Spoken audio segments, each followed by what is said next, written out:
Eebbifamaa sagantaa kana naaf hiruu keessaniif baay'ee galatoomaan isiniin jechuu jaalladha. Hundumti keessan immoo sagantaa kana keessa kan jirtan ayyaanni faraarri Waaqayyoo nagaan Waaqayyoo isiniif haa baay'atu. Akkam jirtu fayyaa keessanii nagaa koo jalqabaan isinii dhiyeessa. nagaa galata Waaqayyoo. Nagaa galata Waaqayyoo. Waaqayyo sanu eegee sanu gargaaree sanu geggeessee guyyaa kanaaf yeroo kana nuu kenneef galanni guddaan haa ta'u. Nu jaallateeti Waaqayyo dhugaa dubbachuu fi sababii Waaqayyo nu jaallate malee nuti jaallannee miti kan filatamne sababii nu jaallateef dhiiga isaatiin nu bitate Waaqayyo. Kanaaf Waaqayyo yeroo hundumaa galateeffamuu qabaa. Anaaf isin keessatti mana keenya keessatti baay'ates dhiises xinnaates guddates yoo toles yoo mijates mijachuu baates kophaattis nama tokko ta'us lama ta'us Waaqayyo numa waaqeffama. Jireenya barootaa keessatti kana Waaqayyotti gammaduun nurra jira. Jaalala isaa ta'e immoo jaallatee karaa giruuppii keessanii, karaa waldaa keessanii, karaa waldaa Barleen kana Waaqayyo walitti nu qabee sagalee dubbii isaatii nu sooruu jaallateera. Yeroodhaa yerootti barsiisa karaa sagantaa keessan torbee roobii torbee kana torbee sanbata guddaa darbu hundumaa keessatti yeroo baay'ee hirmaachuu baadhellee yeroon argadhee galutti baay'ee itti eebbifamna. Jireenya hafuuraa guddina sagalee Waaqayyoo karaa kana darbuun fooniif hafuura wal keessatti kan ijaaru. Foon keenyaaf ijaarsa har'a nuti itti jiraannuuf abdii keenya jireenya ulee adabbii keenya sagalee isaatiin lubbuu keenyaaf immoo utubaa jireenyaa godhee akka nuti dubbii Waaqayyootti qaxxaamurru karaa baay'ee jireenya keenyatti dubbataa jira. Waaqayyoo bara keessan yeroo keessan eebbisuu akka kanatti sagantaa kana qindeessitanii akkasittiin namoota affeertanii akka nuyi walirraa barannu akka nuyi wal barsiifnu akka nuyi dubbii Waaqayyootti guddannu eebbu sagalee Waaqayyoo akka namni hundumtuu dhugee deebuu ba'uuf akkasitti sagantaa kana qopheessuu keessaniif eebbifamaa isiniin jechuun jaalladha. Sagalee keenya guyyaa har'aatti tun darbinaal tokko hundumti keenya Waaqayyoon kadhannaa. Maqaan Waaqayyoo bara baraan haa eebbifamu. Mee Waaqayyoon hin kadhannaa al tokko Waaqayyootu dubbii qabaa, Waaqayyootu jecha qabaa, dubbii isaa hundumaaf Waaqayyoon hin galateeffannaa. Al tokko yaada garaa kootti dubbadhu jedhaati mee al tokko Waaqayyoon kadhadhaa. Bartoonni waggaa 33 guutuu yeroo Gooftaa Yesuus Kiristoosii wajjin deemaa turanitti iji yaada garaa isaanii hin banamne ture. Garuu Gooftaa Yesuus Kiristoos gaafa du'ee du'aa ka'e jalqaba irratti yaada sammuu isaanii isaaniif bane wangeelaa haa hubataniif yaada isaaniif banedha. Maaliif akka hafuurri qulqulluun isaaniirraa ittifamee turetu baay'ee namatti gaaffii ta'a. Har'a garuu hafuurri qulqulluun anaaf isin keessa buufatee jira. Barichi bara kakuu moofaa utuu hin taane bara kakuu haaraa yerootti jireenyaa keenya keessaa namummaa keenya keessaa hafuurri qulqulluun buufatee galaa lubbuu nuuf ta'ee yoo ifannaa ta'es nu ifatee yoo nu gorsuu ta'es nu gorsee yoo nuuf kadhachuu ta'es nuuf kadhatee yoo hidhaa keenya hiikuu ta'es hidhaa keenya hiikee jireenya keenya keessatti hojii hojjetee darbuudha. Baricha keessaa baramma nuti keessa jirru bara hunduma keenya keessa hafuurri qulqulluun buufatee jiru waan ta'eef al tokko sagalee keetiin yaa Waaqayyo galgala kana galaa lubbuu keetii sanaa galaasuu barbaadde natti dubbadhu. Jireenya koo haaressi hafuura keetiin na dhaabi jennee al tokko Waaqayyoon hin kadhanna. Tarii hundumti keenya galgala kana maaltu beeka Waaqayyo sagalee nuuf qaba. Waaqayyo karaa tokko karaa lama sin dubbata namni isa dhaga'u yoo jiraate jedhamee caafame waan jiruuf dubbii Waaqayyo galgala kana siniif qaba. Waaqayyo dubbii naaf qaba. Waaqayyo jecha naaf qaba. Waaqayyo jecha siniif qaba. Egaa dubbiin Waaqayyo immoo akkasumaan hin darbu. Akkuma bokkaan waaqarraa yoo roobe waan tokko utuu hin biqilchin akkasumaan ol hin deebine akkasumas dubbiin afaan Waaqayyoo keessaa ba'u utuu wanta tokko hojii tokko hin hojjetin ol hin deebi'u. Billaa qara lama qabu caalaas qara qaba gara lachuutti muruu danda'a waan jedhuuf. Galgala kana sagalee Waaqayyoo gara kootiif gara keessan akka dhufuuf humni hojjechuu danda'u humni hafuura qulqulluu galgala kana tokkoon keenya keessatti akka gadhiifamuuf keessa yaada garaa keenyaa Waaqayyo akka haaressuuf wanta nu hubachiisuu barbaade Waaqayyo nu hubachiisee dubbii isaatiin keessa keenya haaressuu akka danda'uuf Waaqayyoon hin kadhanna. Hundumti keessan asaasaati yaada garaa keessanii Waaqayyoof dhiyeessaa. Anaan tarii an dadhabina qabaachuu hin danda'a.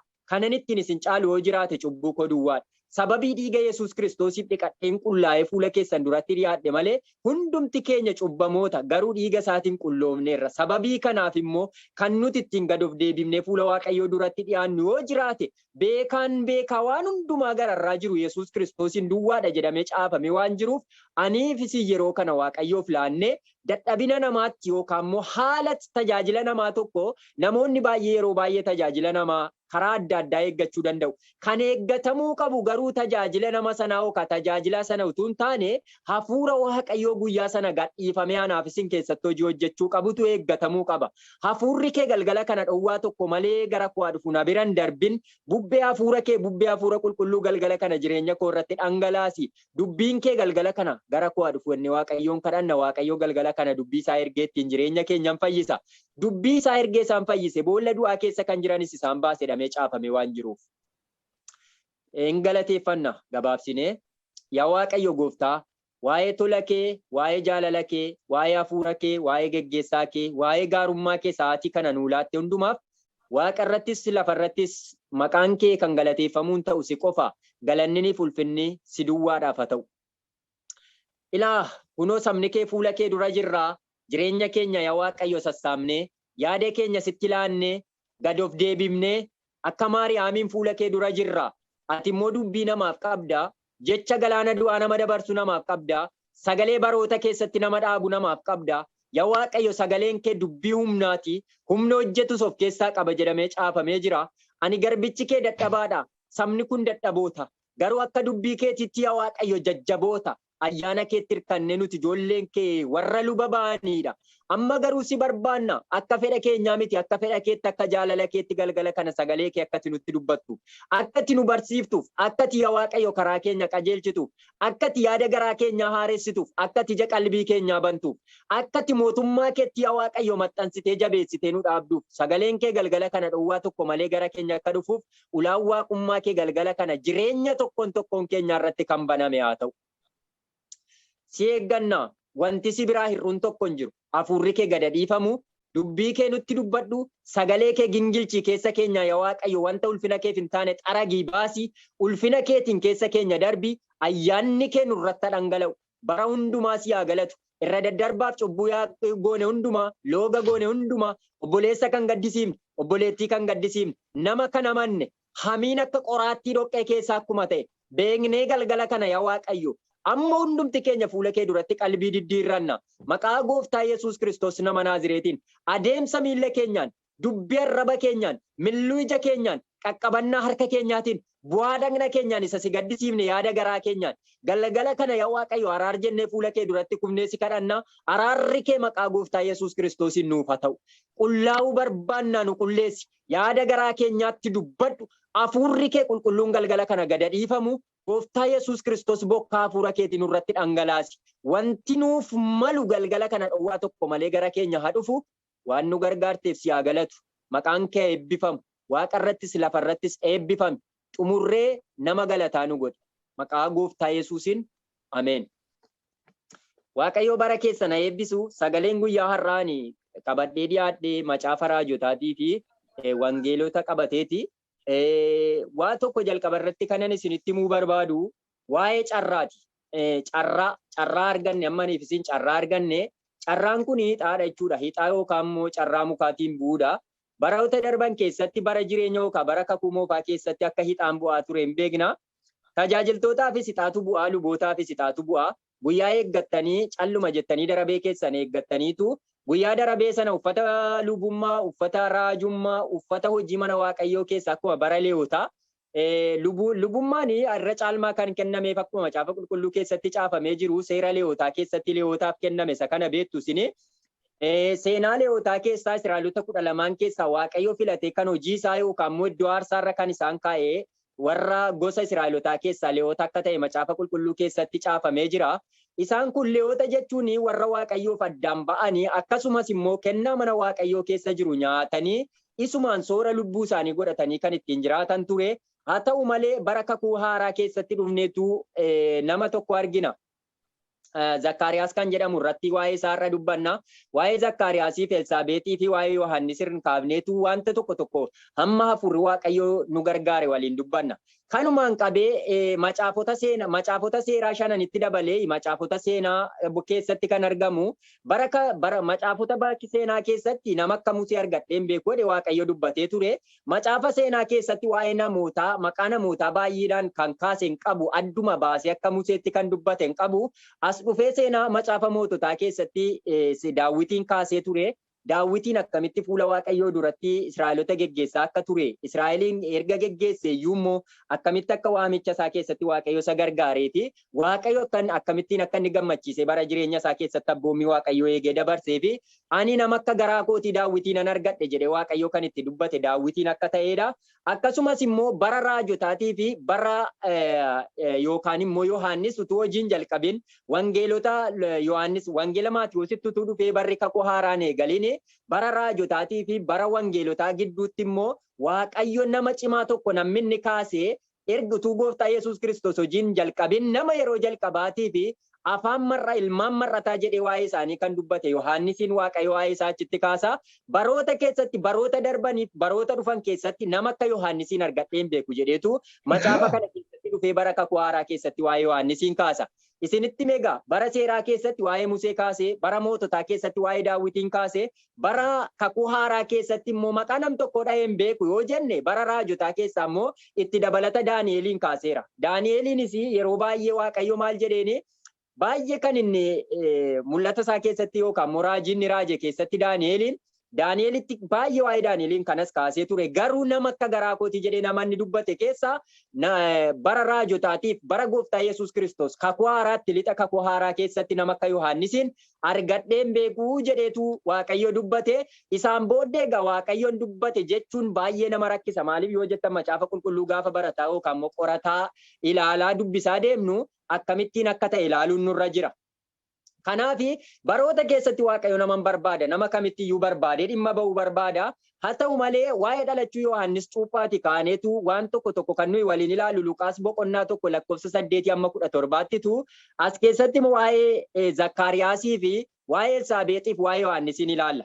Elsaabeexi yeroo sanatti akka isheen lafa guurte asumatti immoo waan tokko kanan isinitti mee darbuu barbaadu bara raajotaa keessatti bara raajotaatiif bara ergamootaa yookaan immoo bara ergamootaa isa jedhamu sana keessatti barri ergamootaa hin beektu ergamoonni akka isaan Gooftaa Yesuus Kiristoosiin duukaa turanii akkuma nama jalqaba irratti isinii kaase kadhannaa keessatti ergamoonni yookaan immoo bartoonni 12 Gooftaa Yesuus Kiristoosiin duukaa deemaa turan hamma gaafa Gooftaa Yesuus Kiristoos du'aa ka'ee dhufee Maariyaam ishee Magdalaa sanaan nan tuqin ammallee jedhee Gooftaa Yesuus Kiristoositti dubbate sana keessatti ammallee yaadni garaa isaanii hin banamneef ture.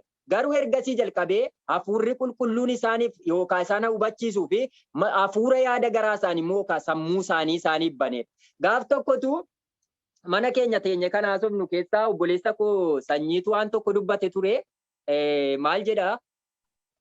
Jireenya namaa keessaa harka 100 keessaa sammuu miti qaama jireenya namaa kana keessaa Waaqayyo iddoo tokkitti tuqeera ta'e wanta Waaqaaf lafa kanarraa namaaf galuu didetu hiikamuu danda'a jedhee ture. Jechinni gaafa sana dubbate sun garuu anaaf hamma har'aatti seenaa guddaadha. Maaliif yoo jettan Waaqayyo baroota keessatti ammaniif isin ilaa faallaa teenye jirra. Maaliif faallaa teenye jirra yoo jettanii waamamuudhaaf waamamneera. Hojii gaarii hojjetaa jirra. Gooftaa Yesuusin eeggataa jirra. Garuu waan tokkitti taane ofittoo nama mataa isaa duwwaaf jiraatu taane malee nama biraadhaaf darbee jiraatu taaneen jiru.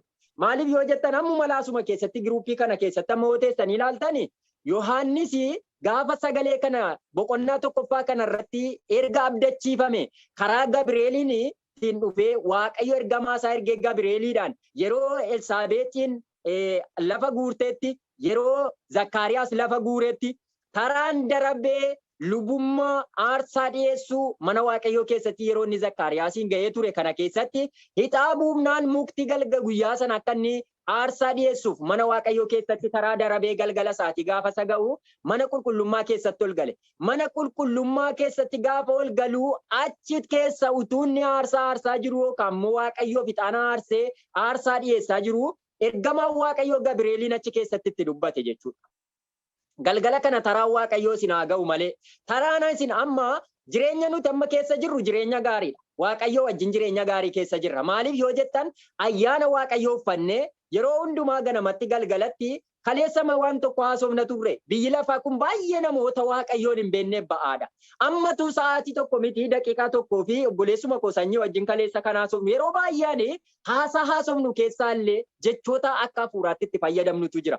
Maal jennaa amma sababii ayyaanni Waaqayyoo nu haguugee jiru malee jireenya har'a biyyi lafaa keessa jirtu kana utuu ayyaana Waaqayyoo keessaa baanee al tokko miti sa'aatii tokkitti miti maayikiroo sekendii tokkoof daqiiqaa tokkoof gara biyya lafaatti deebine haaluma biyyi lafaa kun jirtu kanatti deebineen ilaalla ta'e dhugaan isinitti himaa gaara namarratti jigee nama buruqse waliin caalu ture. Aniif isin garuu akka ayyaanni Waaqayyoo nu dhossee jiru baay'ee nutti hin beekamu ture.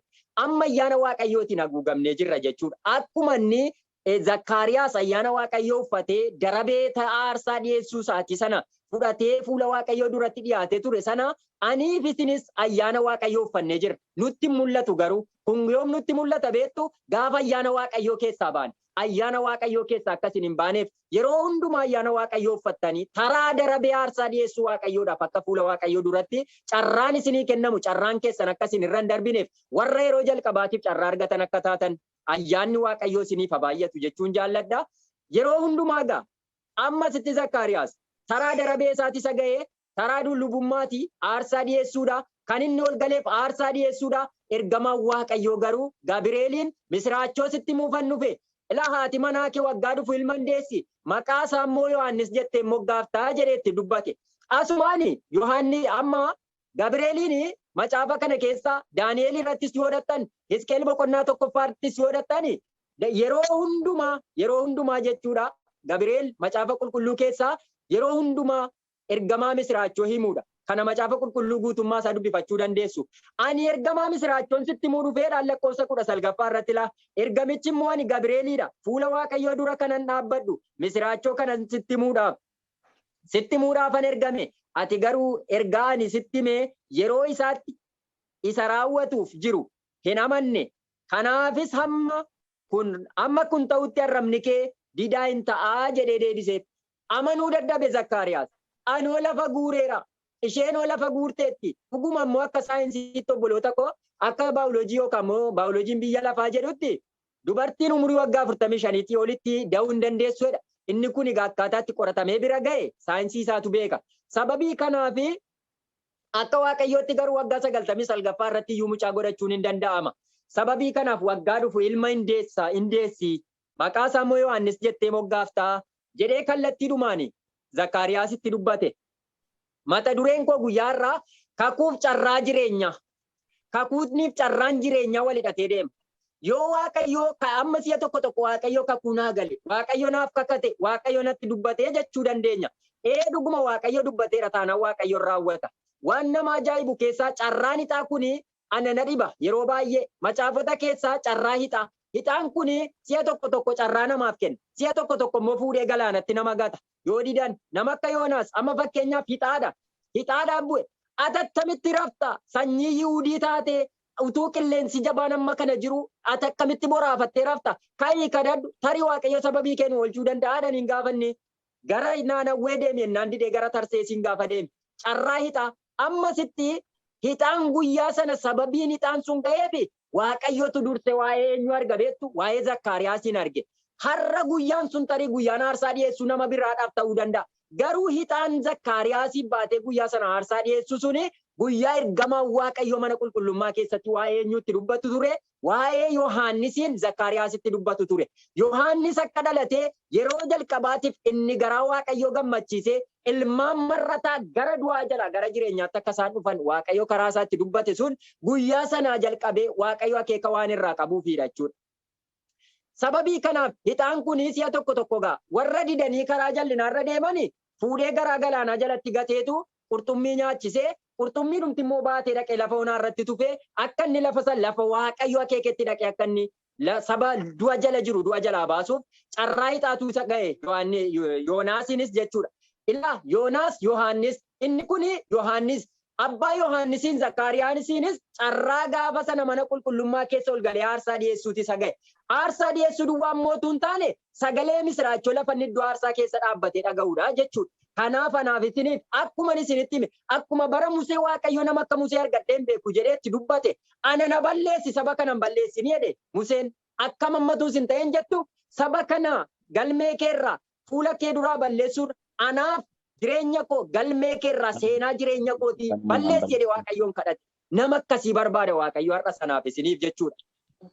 Kanuma wajjin wal qabsiisee egaa bara raajotaatti bara seeraa keessatti Waaqayyo nama akka Museetti itti dhimma bahee hin jiru. Dhugaa dubbachuudhaaf hafuurri qulqulluunis isarra ture. Hafuurri qulqulluun isarra ture iyyuu seera lakkoofsa boqonnaa 11 irratti yoo dhattanii ilaaltani hafuura qulqulluu isarra bu'ee ture sana. Hafuurri qulqulluun sun maaliif nama keessa hin jiraatu yoo jettani hamma gaafa gooftaa Yesuus Kiristoos dhufee biyya lafaa irratti du'ee lubbuu isaa kenneetti hafuurri qulqulluun inni dubbatame sun inni karaa afaan raajotaatiin dubbatame sun inni karaa Yo'eel fa'aa dubbatame sun nam tokkoof dhuunfaa ta'ee hin kennamne. Hamma yoomiitti Yohaannisuma mataa isaatiif dhuunfaa ta'ee hin kennamne kan isin ajaa'ibu keessa Waaqayyo sababii kakuutiif isa kaaseefitu ilaa maal jedhe gaafa sana namni karaa tolchu namni karaa qulleessu si duran bu'an ni jedhame sun inni Isaayyaas keessatti raajame sun Yohaannis akka dhalatuuf innasitti amma dubbatame kun Waaqayyoof hin danda'ama wanti jedhamu kun hafuurri qulqulluun akka bara kakuu moofaatti nama keessan ture.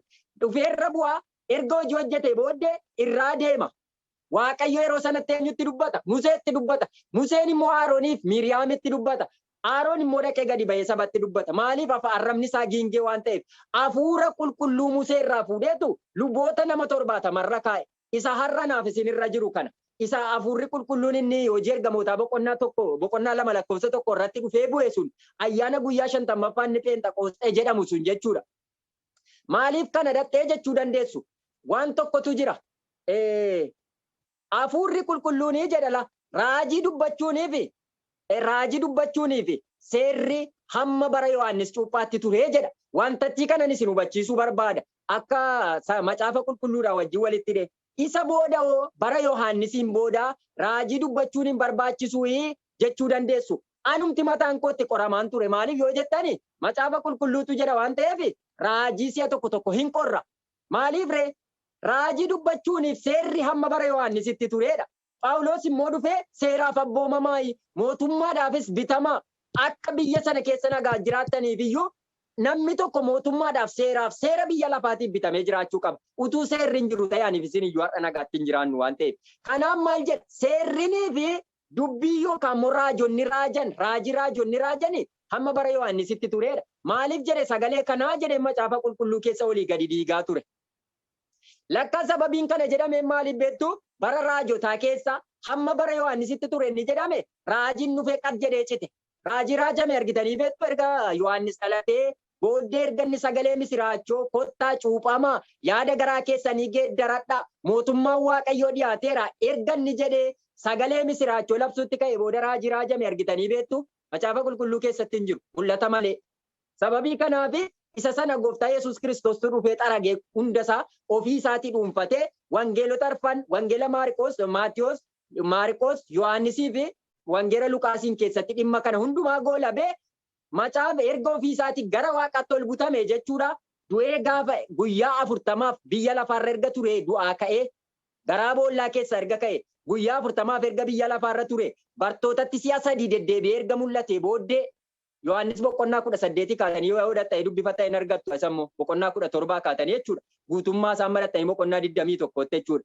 Si'a 3 akka inni dhaqee bartootatti mul'ate jechuudha erga du'ee du'aa ka'ee booddee.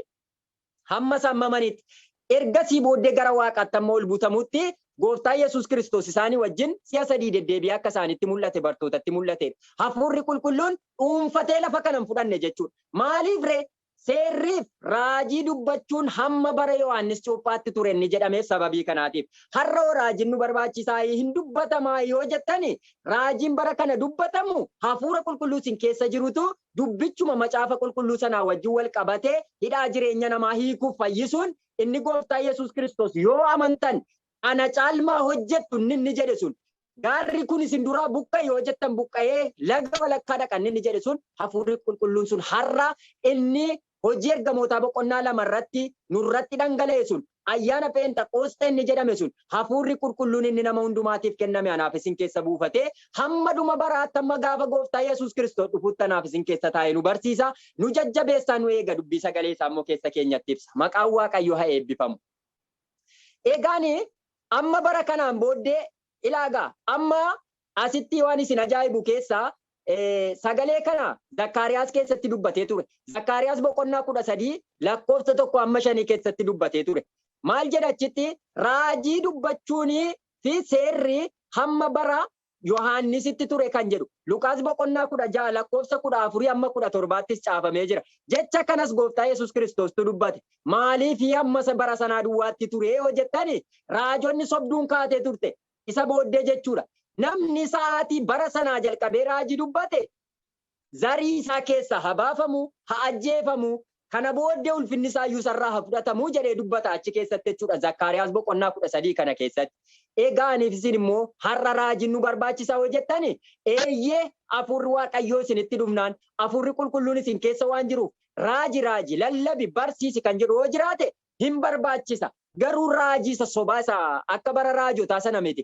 Yeroo sanatti raajiin raajii yoo ta'e nuyi raajiin turre qottuu turre lafa qotaa turre horii tissaa turre hin jedhu jedha achi keessatti jechuudha. Zakkaariyaas kun gaafa barreessu raajii sobduun jechuudha yeroo sanatti. Maaliif bara sadhumaa sanatti raajiin hin barbaachisu. Zarii isaa keessatti namni raajiyyuu haballeeffamu maatii isaa keessaa jedhamee caafamee waan jiruuf Yohaannisii ka'ee raajiin hin dhaabbate. Raajii caafamee jira yoo jettan tarii beekuu dandeessu.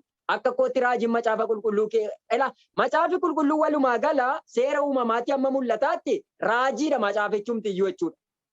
Garuu raajiin maaliif dhaabbatee dhufee yoo jettani Mikiyaas irratti dhaabbate dhufee miti wangeela Yohaannis wangeela Maatiyoositti dhaabbatee dhufee achi irratti dhaabbate raajota xixiqqoo keessa isa booddee raajiin caafameef raajiin dubbatamee hin jiru. Kanaaf akka kanatti dubbate. Isa booda garuu nama hundumaatiif hafuurri qulqulluun inni bara kakuu moofaa nama tokko duwwaarra bu'ee achirraa immoo fuudhamee luboota 70 irra kaa'ame hafuura Musee irraa fuudhamee inni jedhamu suni har'a naaf isin hundumaarra buufatee jira. Maqaan Waaqayyoo bara baraan haa eebbifamu.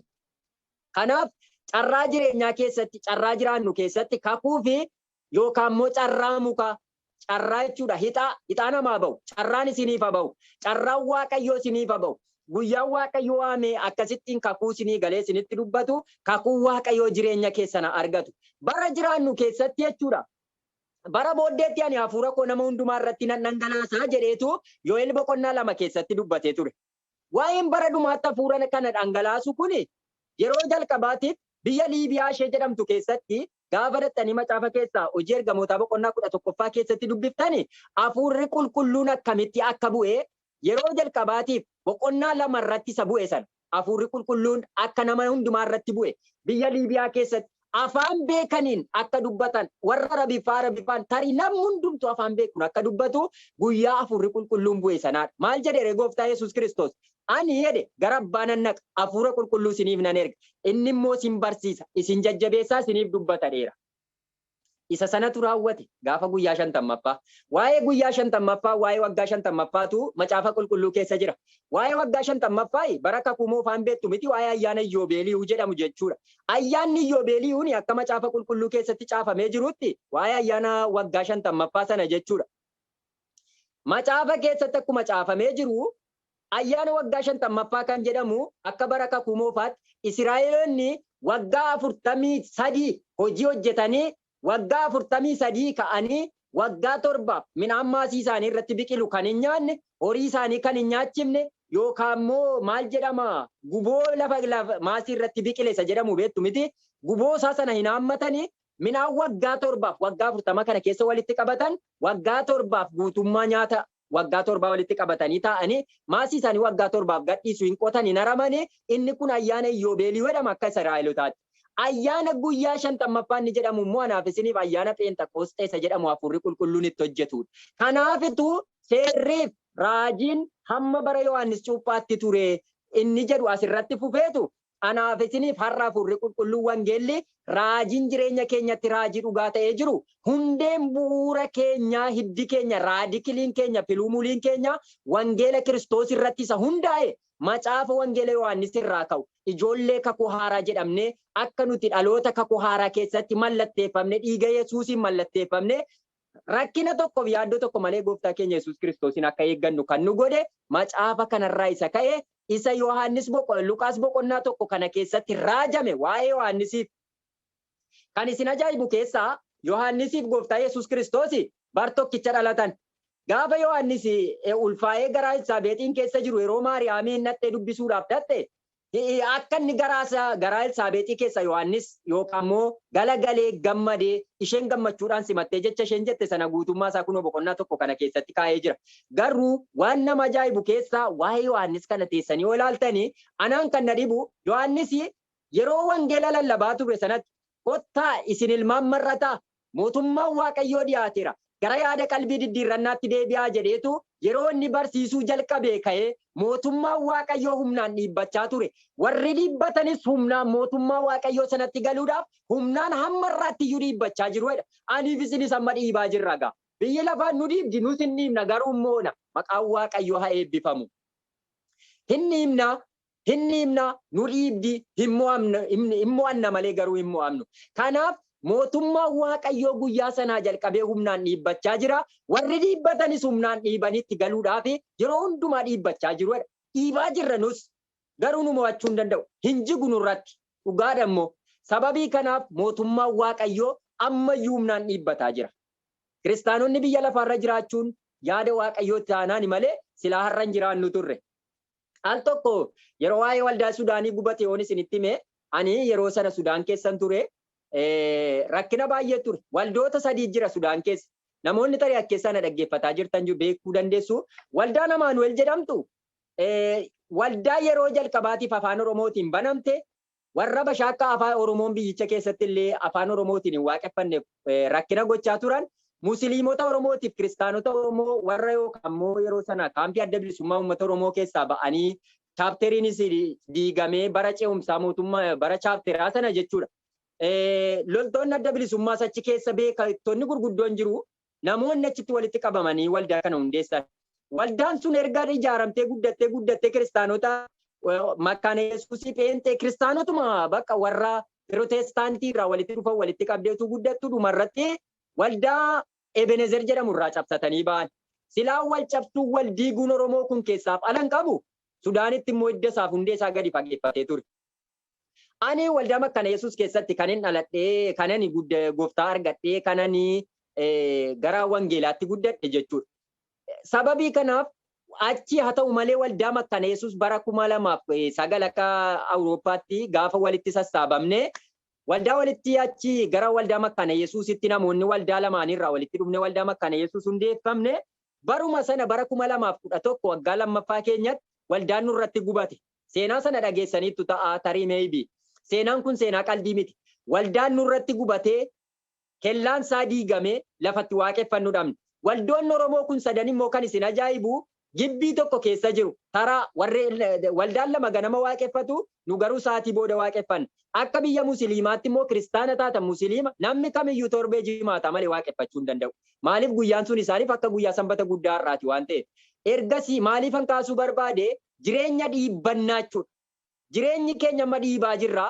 Waaqayyo nu gargaaree kissi irratti banamee sababii sanaaf al tokko Israa'el irree rukuttee turte isiniin jedheen ture Sudaanii baay'ee naasistee turte. Ergasii kellaan yookaan waldaan keenya sun kissii sanaan deebiftee Sudaanii dhumti mootummaan Sudaanii akka ijaaru maayiqabii irratti gatamee ture nu ijaarame. Isa durii moofaa caalma Waaqayyo deebisee mana haaraadhaaf jireenya haaraa nutti ijaare. Galanni guddaan isaaf haa ta'u. Kanaaf Waaqayyo deebisee nama ijaaraa. Carraan duwwaan isin haa ga'u. Jireenya jiraannu keessatti yoo carraan nu ga'e carraan nuu kenname carraa jiraanna immoo miti waan nama dhibu waamicha qabna carraati isin ga'uu danda'a. Carraan waamichaa kuni carraan Waaqayyo jireenya keessaniif guyyaatti kakuu keessan isiniif raawwate kakuu keessan isiniif raawwate amma namoonni kun dulloomaniiru namoota kanarraa iyyuu dhimma qabaachuu dhiisuu danda'a. Anaafis warra haftee hafe har'aatiifitu Waaqayyo gadameessa cufe harka isaatiin banee ergamaa Gabireeliitti ergee akka isheen Elsaabeexin ilma deesse inni immoo nama kakuuf nama seenaa hojjetu ta'e. Maqaan isaa eebbifamu. Sababii kanarraan kan ka'e gooftaa Yesuus Kiristoos yeroo sana bar tokkicha keessa cuuphaa jalqaban. Gooftaa Yesuus Kiristoos Yordaanositti cuuphaa inni immoo Yohaannis immoo gara biraatti cuupha. Al tokko qabamee mana hidhaa gale utuma bara sana erga hojiidhaaf ka'ee booddee jechuudha Yohaannis. Ani jedhe gooftaa Yesuus Kiristoosiin maal jedhe Yohaannis? Ani gooftaa gaafa namoonni maal jedheen ana booddeedhaan kan dhufu kophee miilla isaatiillee gad jedhee hiikuun kan naaf hin taane inni immoo abiddaa fi hafuura qulqulluudhaan isin cuuphaa. Ani garuu bishaaniin isin cuuphaa jedheetu waa'ee gooftaa Yesuusiin dhugaa ba'e. Haa ta'u malee bar tokkicha keessa kan gooftaa Yesuus Kiristoosii wajjin hojii jalqaban. Garaagarummaan isaanii ja'a duwwaa jechuudha. Gooftaa Yesuusii fi dhaloonni isaanii iyyuu bara akkasitti jalqaban jechuun nama rakkisa malee. Kanarraan kan ka'e Yohaannis qabamee mana hidhaa galeetu dhaamsatti dhaame al tokko. Gooftaadhuma kana iyyuu walii baruu dadhabe gaamma Yohaannis erga hojii jalqabe. Amma nuyi kan eeggannu si immoo yookiis kan biraa dhaade namatti erge. Dhaqaatii deebi'aatii jedheen gooftaa Yesuus immoo dhaqaa deebi'aatti himaa. Kan hidhaman hin hiikamu, warri jaamonni hin banamu, goophonnis hin diriirfatu, rakkatootaaf wangeelli mootummaa Waaqayyoo hin lallabama. Jedhaatii dhaqaatii isa dhageessan kana Yohaannisitti himaa jedhee deebiseetti. Kanaaf gooftaan misiraachoo kana isatti himee utuu inni mana hidhaa keessa jiru Yohaannisitti hime. Egaa Yohaannis jechuun kan nama ajaa'ibu keessaa nama seenaa guddaa bara kakuu haaraatti hojjetedha. Ka'umsa koof ka'umsa keessan jechuudha. Akkuma Maartin Luuter fa'aa jechuudha. Maartin Luuter dhugaaf ka'anii dhaabbatanii har'a addunyaa fudhatan. Namoota dhugaaf dhaabbatan, namoota Waaqayyoo gadameessa bara dullumaa keessaa baafatedha. Maqaan isaa eebbifamu. Hin danda'ama Waaqayyoof. Egaa jireenya jiraannu keessatti, bara jiraannu keessatti, macaafa qulqulluu keessatti waa tokko jedha. Tokkoffaa Xiimotewos boqonnaa 2:15 irrattitu dubartiin da'uu duwwaadhaan mootummaa Waaqayyootti galuun hin danda'amaadha. Amma maal jettu sagalee kana? Amma namoonni fakkeenyaaf dhalan godhatin hafan sagalee kana gaafa argani abdii kutatu. Haannaan immoo waa jette alli gadameessi dhalan godhatin hafe ilmaan baay'ee waan godhatuufi hagammadduu kan jedhu Haannaan dubbattee turte. Haannaanis bara dhumaa irratti hirqinfuu boo'ichaa keessatti mucaa argatte wanta ta'eef jechuudha Saamu'eeliin. Ilmaan bara dhumaatti yookaan lafa abdii kutannaatti dhalatan hundumtuu gatii guddaa Waaqayyoof gatii baasu jechuudha. Ilaalaame asitti Yohaannisiin ilaalaa bara dullumaatti dhalate. Isiyaaqiin ilaalaa bara dullumaatti dhalate. Saamu'eeliin ilaalaa bara dullumaatti dhalate. Namoonni kun hundumtuu namoota Waaqayyoof ijaa ba'anii fi namoota Waaqayyoof bu'aa buusanidha. Namoota bara dullumaa keessa bara abdii kutannaa keessa dhalatan keessa namoonni kun itti dabalee Saamsoon illee bara dullumaa keessa dhalate. Kan nama ajaa'ibu. Saamsoon garuu dhuma isaa namoonni jibbu malee dhuma isaa irratti Waaqayyo akka humna isaatti agarsiisee kiristaanotaaf yookaan immoo bara sana harka Filisteemotaa jalaa Israa'eloota baase sagalee sana keessatti kaa'ee jira. Maqaan Waaqayyoo bara baraan eebbifamu. Sagalee kana irratti maaliif dubartiin mucaa da'uudhaan hin fayyitiidha? Dubartiin immoo bifa lamatti hiikamti. Tokko waldaa kiristaanaati. Tokko immoo isheedhuma isii har'a biyya lafaarra jirtan isinumti kun dubartoota warruma cinaachaa Addaamiin keessaa ba'an sana. Warra Addaamiin keessaa ba'aniisi amma cinaacha Yesuus keessaa warra ba'aneedhaaniif isin. Kana beekuutu isin irra jira dubartoonni cinaacha Addaamiin keessaa ba'anee jettanii of hin eeggatina. Isin cinaacha Kiristoosiin waraanamuu dhiiga Yesuusiin warra cinaacha Yesuusiin keessaa ba'eedha. Aniif isin dhala kakuu haaraa warra isinis warra namarraa argame namee jedhamtee waamamtu yoo jedhe iyyuu macaafi qulqulluudhaan isa sana cabsee darbuutu hin taane warra dhangala'uu dhiiga Yesuusiin cinaacha Yesuusiin keessaa argameedhaaniif isin maqaan isaa eebbifamu. Cinaacha Addaamiin keessaa kan argame wangeelota arfanii achitti bira darbaa irraanfadhaati. Cubbuun sun achitti nu fudhatee nurraa darbe cubbuun sun achitti hafee du'a Addaamiin dhufe sana jireenyatti Yesuus jireenyaan dhufe geeddare waan ta'eef nuyi warra cinaacha Yesuusiin keessaa argameedha. Aniif isinis akka macaafa qulqulluutti yoo ta'e akka dubartiitti fudhatamuu dandeenya. Maaliif dhirsi misirroo dhufee isin fudhachuudhaaf jedha waan ta'eef naqatamnee jirra. Akkasitti waldaan kiristaanaa akka dubartiitti fudhatamti wanta ta'eef dubartiin mucaa da'uudhaan hin fayyitiidha. Egaa tokkoffaa dhugumaa miixuun sababii miixuutii fi akka hewaanitti murtii muree ture miixuun sun rakkinni sun gidiraan sun har'ayyuu hafuu dhiisuu danda'a. Garuu isa jedhame sanaan gadi hafuura Waaqayyootu bara kakuu haaraa dhufee geeddareera. Miixuu sana keessatti garuu dubartoonni gaafa miixuun itti dhufu akkuma abbaa manaa isaanii yaadatan erga da'anii booda immoo akkuma dhiphina isaanii sana irraanfatan Israa'elis akkas taatee jedha Waaqayyo gaafa dubbatu. Maaliif dhiphina ishee keessaa gaafa Waaqayyo butee ishee baasu borii ishee immoo irraanfatti. Akkas ta'uun nurra hin jiru. Warra carraan qaqqabee jireenyi isaan argatu warra dhala kakuu dabarsanii dhaloota bu'aa buusa Waaqayyo nu haa taasisu. An kan na dhibu keessaa sagalee kana Yohaannisuma kanarraa deemuun barbaanne ture iddoo baay'ee dhaqa sagaleen guyyaarraa jechuudha.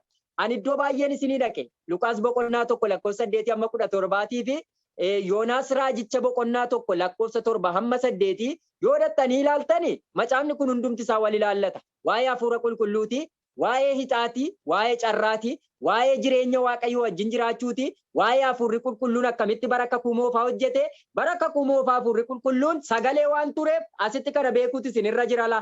Hafuurri Waaqayyoo galaana gubbaa hin dambali'a tureedha. Utuu Waaqayyo maal hin godhin gar hin baasin galaanaan galaana jedhee ifaan ifa jedhee dukkanaan dukkana jedhee halkaniif halkan guyyaan guyyaadha jedhee Waaqayyo guyyoota uumamaa sana utuu adda baasee iddootti hin galchini galaanarra hafuurri qulqulluun hin ture. Ergasiiti wanti hafuurri qulqulluu yookaan immoo sagaleen inni jedhamu sun gooftaa Yesuus Kiristoosiin akka ture sagaleen sun immoo Museerra akka ture Museen irraa immoo fuudhee Waaqayyo luboota 70 akka kaa'ee ergasii booda immoo Yohaannisiin booddee akka geeddare kana beekuun nurra jira jechuudha. Baroota keessatti Waaqayyo anaaf isinitti dhimma bahu hojii isaa Waaqayyo jireenya kootiif jireenya keessanii na hojjetu warra Waaqayyo baroota keessatti dhimma itti bahee hojii isaa hojjetatu Waaqayyo nu haa taasisu warra carraan Waaqayyo mana isaa keessatti isaan eeggatu immoo nu haa taasisu. Kanaaf bara Musee bara seeraa keessatti macaafota seeraa 5 keessatti seera uumamaa, seera bahuu, seera leewotaa, seera lakkoofsaaf, seera keessa deebii keessaa namni inni tokko jedhee akka mata dureetti fudhatee waa'ee isaa seenaa keessattis dubbatee ol waaqarratti kakuu haaraa keessatti argame Museedha.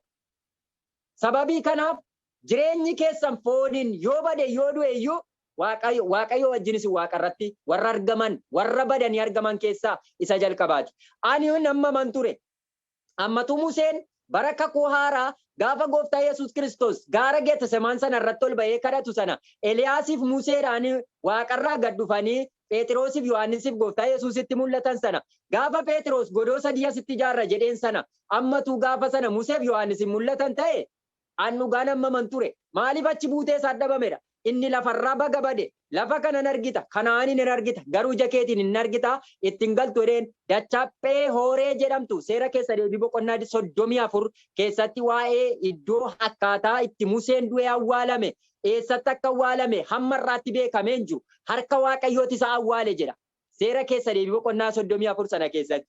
Ergaa Yihuudaa lakkoofsa galirratti immoo Mikaa'el loltuu akka ta'e macaafa qulqulluu keessatti caafamee akka jiru beekamaadha. Gabri'eeliin sagalee misiraachoo himuudhaan beekama. Mikaa'el loltummaadhaan beekama. Wattaaddara jechuudhaan wattaaddara ijoollee Waaqayyoo. Daani'el kadhannaa guyyaa 21 yeroo inni kadhatee ergama qilleensa irratti duraa qabame sana ergamaa guddichi guyyaa lolaa sana guyyaa seexana lolee waaqarraa lafarratti gadi darbatee ardii qileesii olitti gadi darbates ergamaa Mikaa'eliitu lole. Daani'eliin kadhannaa isaa guyyaa 21 sana keessattis kan gargaare Mikaa'eliidha. Reeffa Musee irrattis kan lole Mikaa'eliidha. Reeffa Musee irratti loluu isaa Yihuudaa lakkoofsa 9 dubbifadhaa jechuudha. Ergaa Yihuudaa boqonnaan qabu. Achirratti dhaqee seexanaa wajjin akka inni itti wal lole jechuudha. Waa'een kanaa gaafa ka'u Hisqeel boqonnaa 38 irratti waa'ee Googii fi ilmaammaan Googii tokko yeroo biraan diigeessin barsiisa. Waa'een suni baay'ee macaafa qulqulluu keessaa seenaa guddaadha. Waa'ee Googii fi ilmaammaan Googii warra jedhaman macaafa qulqulluu keessaa Hisqeel keessatti caafamee jiru sana jechuudha. Isaan kun ilmaan seexanaa wajjin warra hidhata qabanidha jechuudha. Gosuma namaa ta'anii hafuura hamaadha yookaan akka gosa abaarsa wayiitti warra ilaalamanidha. Waaqayyo isaan akkasii cabsee jalaa nu haa baasu malee.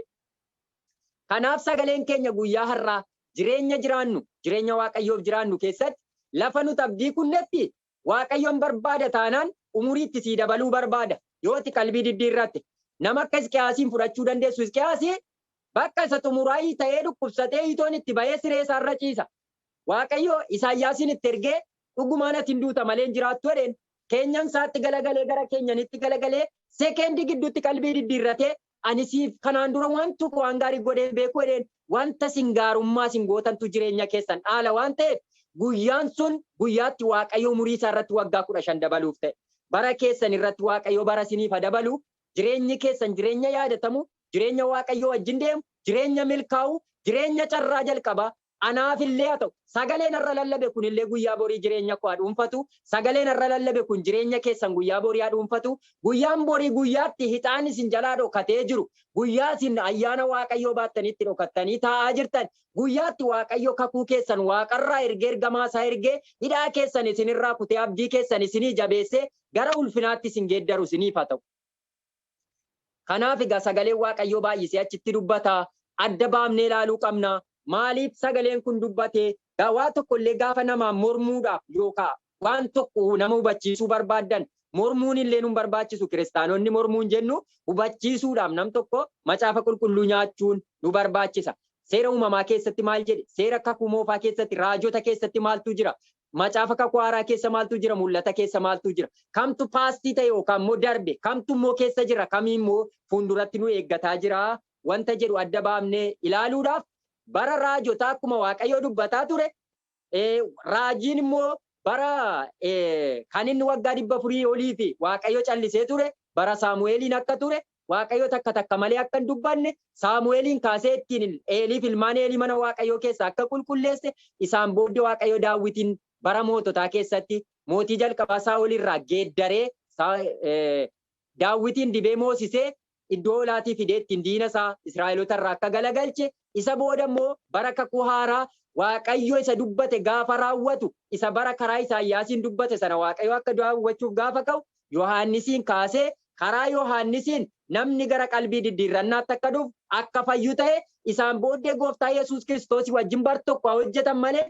gooftaa Yesuus waggaa 33 biyya lafaarra ture barreessitoonni seenaa kun Maatiyoos, Maarikoos, Luqaasiif Yohaannis barreessaniiru isa booddee immoo darbeen beektu gaa hojii ergamootaati namoota baay'ee ergamoonni kan isaan irratti beekamtii argatan hojii ergamootaa macaafa hojii ergamootaati isa booddee immoo Phexros faatitti ka'ee warra kaleessa mamee gurra namatti himuuraa qalbiillee yaada garaa isaanii geeddarachuu hin dandeenyetu guyyaa tokkotti namoota 3,000 amansiisaa ture kennaa magaallaxiitiin illee mana waaqayyoo keessaa Phexros fan Hanaaniyaasiif Saafiraa akka baasaa turan kennaa akkasii kennaawwan salgan tokkoffaa Qorontos boqonnaa 12 sana keessatti caafamee jiru waaqayyo jireenya sana keessaa naaf isiniif isa kennu warra seenaa duwwaa lallaban utuu hin taane warra seenaa dubbisan duwwaa utuu hin taane warra ayyaana waaqayyoo uffatanii sagalicha keessatti argaman akka taanu eebuu keessan isiniif nuuf haa ta'u barri keessan yeroon keessan jireenyi keessan haa eebbifamu sagaleen guyyaa kanaaf qabu asuma irratti dhaaba yeroo biraa barsiisa biraa nama biroo walitti deebinutti waaqayyo jireenya keessan haa eebbisu bara keessan hundumaa irratti waaqayyo isin haa eebbisu waaqayyo